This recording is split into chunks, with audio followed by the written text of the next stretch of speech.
ರಾಜಕೀಯ ಯಾತ್ರೆ ಈಗ SITಗೆ SIT ತನಿಖೆ ಮಾಡ್ತಾ ಇದೆ. ನಮ್ಮ ಪೊಲೀಸ್ನವ್ರ ಮೇಲೆ ನಂಬಿಕೆ ಇಲ್ಲ. NIA ಮಾಡಿ ಅಂತ ಹೇಳ್ತಾರೆ ಅಲ್ವಾ, ತನಿಖೆ ಮಾಡಿ ಅಂತ. ಇದು ತನಿಖೆ ನಡೀತಾ ಇರೋದು ಯಾವುದು? ಅವ್ರು ಕೇಳ್ತಾ ಇರೋದು ಯಾವುದು? ತನಿಖೆ ಮಾಡೋರು ಪೊಲೀಸ್ನವರೇ ಅಲ್ವಾ? ನಮ್ಮ ಪೊಲೀಸ್ನವ್ರ ಮೇಲೆ ನಂಬಿಕೆ ಇಲ್ಲ ಇವರಿಗೆ. ನಂಬರ್ 1. ನಂಬರ್ 2, ಬಿಗಿನಿಂಗ್ನಲ್ಲಿ ಇವರು ತನಿಖೆ ಮಾಡಿ ಅಂತ ಹೇಳಿದ್ರ, ಸ್ವಲ್ಪ ದಿನದವ್ರಿಗೆ ತನಿಖೆ ಮಾಡಿ ಅಂತ ಹೇಳಲೇ ಇಲ್ಲ. ಆಮೇಲೆ ಡೆಡ್ ಬಾಡಿ ಸಿಕ್ಕಿ ಹೋದ್ಮೇಲೆ ಶುರು ಮಾಡಿದ್ರು ತನಿಖೆ ಮಾಡಿ ಅಂತ. ಅಲ್ಲಿವರೆಗೆ ತನಿಖೆ ಮಾಡಲಿಲ್ಲ. ಈಗ ವೀರೇಂದ್ರ ಹೆಗ್ಗಡೆಯವರು ಏನಂತ ಹೇಳಿದ್ದಾರೆ? ಸ್ವಾಗತ ಮಾಡಿದ್ದಾರೆ. ಮತ್ತು ಇವರು ಏನು ಮಾಡೋದು? ಯಾರ ಮೇಲೆ ದೂರಿದೆ ಅವರೇ ಸ್ವಾಗತ ಮಾಡಿದ್ದಾರೆ. ಸತ್ಯ ಹೊರಗಡೆ ಬರಬೇಕು, ಸತ್ಯ ಗೊತ್ತಾಗಬೇಕು ಜನರಿಗೆ. ಇವರು ನಮ್ಮ ಮೇಲೆ ಇದ್ದಂಥ ಅನುಮಾನದ ತೂಗತಿ ಪರಿಹಾರ ಆಗಬೇಕು ಅಂತ ಹೇಳಿದ್ದಾರೆ ಅವರು. ನಾವು ತನಿಖೆ ಮಾಡಿಸ್ತಾ ಇದ್ದೀವಿ. ನಾವು ಯಾರು ಇಂಟರ್ಫಿಯರ್ ಆಯ್ತಾ ಇಲ್ಲ. ತನಿಖೆ ಅದು ಸ್ವತಂತ್ರವಾಗಿ ಮಾಡ್ತಾ ಇದ್ದಾರೆ. ಸತ್ಯ ಹೊರಗಡೆ ಬರಲಿ, ಗೊತ್ತಾಗಲಿ.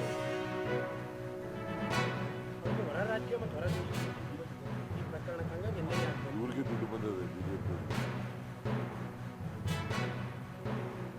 ಬಿಜೆಪಿ ಅವ್ರಿಗೆ ಇಷ್ಟೆಲ್ಲ ಮಾಡಬೇಕಾದ್ರೆ ಎಲ್ಲಿಂದ ಬರ್ತದೆ ದುಡ್ಡು? ಯಾರು ಕೊಡೋರು? ನಮ್ಮ ಸರ್ಕಾರ ನಿರ್ದೇಶನ ಪ್ರಕಾರ ನೋಟಿಫಿಕೇಷನ್ ಬರುವ ನಿರೀಕ್ಷೆ ಇದೆ. GBA ನೋಟಿಫಿಕೇಷನ್ ಬಂದ ತಕ್ಷಣ ನಾವು GBA ಕಾರ್ಯಕಲಾಪ ಮತ್ತು GBA ಏನು ಕಾರ್ಯಕ್ರಮ ಇದೆ ಅದು ಮುಂದುವರಿಸ್ತೀವಿ.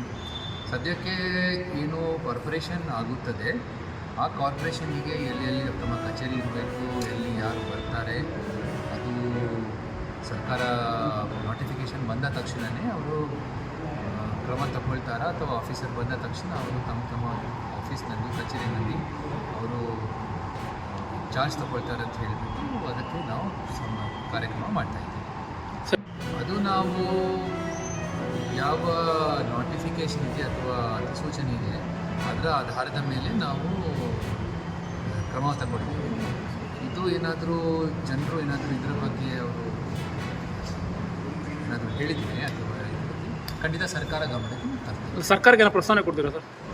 ಅದು ಸದ್ಯಕ್ಕೆ ನಾವು ಮಾಡಲ್ಲ. ಇಷ್ಟುವರೆ ನಮಗೆ ಏನು ನೋಟಿಫಿಕೇಷನ್ ಇದ್ರ ಬಗ್ಗೆ ಏನಾದರೂ ರೆಪ್ರೆಸೆಂಟೇಷನ್ ಬಂದಿಲ್ಲ.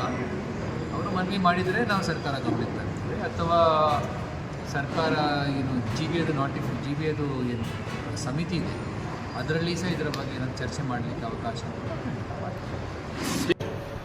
ಬೇರೆ ಇಷ್ಟೇ. ಸದ್ಯಕ್ಕೆ we are very well prepared as of ನಾವು. ನಮ್ಮ ವರ್ಗಾವಣೆ ಸರ್ ಈಗ ಸದ್ಯಕ್ಕೆ ಯಾವ ರೀತಿ ಮಾಡ್ತಾಯಿದ್ರು? ಅಂದರೆ ಇಲ್ಲಿನ ಹೆಡ್ ಆಫೀಸಲ್ಲಿ ಇರುವಂಥದ್ದು ಇದು ಏನು ಅಂತ ಹೇಳಿದರೆ, ಒಂದು ವಿಭಜನೆ ಆಗಿಬಿಟ್ಟು ಬೇರೆ ಬೇರೆ ಕಾರ್ಪೊರೇಷನ್ಸಿಗೆ ಹೋಗ್ತಾ ಇದೆ.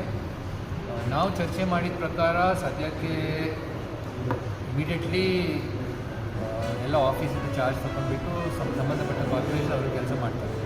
ಆದರೆ ಅದರದ್ದು ಆಫೀಸ್ನಲ್ಲಿ ಇರ್ತಕ್ಕಂಥ ಫೈಲ್ಗಳು ಏನಾದರೂ ಪೂರ್ತಿಯಾಗಿ ಕೆಲಸ ಇದ್ದರೆ ಅದು ಟ್ರಾನ್ಸ್ಫರ್ ಮಾಡಬೇಕು. ಅರ್ಧಕ್ಕೆ ಏನಾದರೂ ಕೆಲಸ ನಿಂತಿದ್ದರೆ ಸಂಬಂಧಪಟ್ಟ ಕಾರ್ಪೊರೇಷನ್ನೇ ಮುಂದೆ ಬರೆಸಬೇಕು. ಅದಕ್ಕೆ ಏನೆಲ್ಲ ವಿಧಿವಿಧಾನಗಳು ಇರ್ತದೆ ಅದರ ಬಗ್ಗೆ ನಾವು ಚರ್ಚೆ ಮಾಡ್ತಾಯಿದ್ದೀವಿ ಹಾಗೂ ಮುಂದಿನ ಆದೇಶ ಮಾಡ್ತೀವಿ. ಈ ಹೊಸ ಸಾಫ್ಟ್ವೇರ್ ಏನೋ ಮಾಡ್ತಾಯಿದ್ದೀರಾ ಸರ್ ಈಗ GBAಗೆ? ಅಂದರೆ ಬಿಲ್ಗಳಿಗೆ? ಇಲ್ಲ, ಬಿಲ್ಲಿದು ಏನು ಅಷ್ಟು ಸಮಸ್ಯೆ ನಾವು ವೇಟ್ ಮಾಡ್ತಿಲ್ಲ. ಯಾಕಂದರೆ ಅದರ ಬಗ್ಗೆ ಟ್ವೀಕಿಂಗ್ ಮಾಡಿದರೆ ಸಾಕು. ಅಂದರೆ ಈಗ ಬಾಕಿ ಇರುವಂಥದ್ದು ಗುತ್ತಿಗೆದಾರರಿಗೆ ಹೆಂಗೆ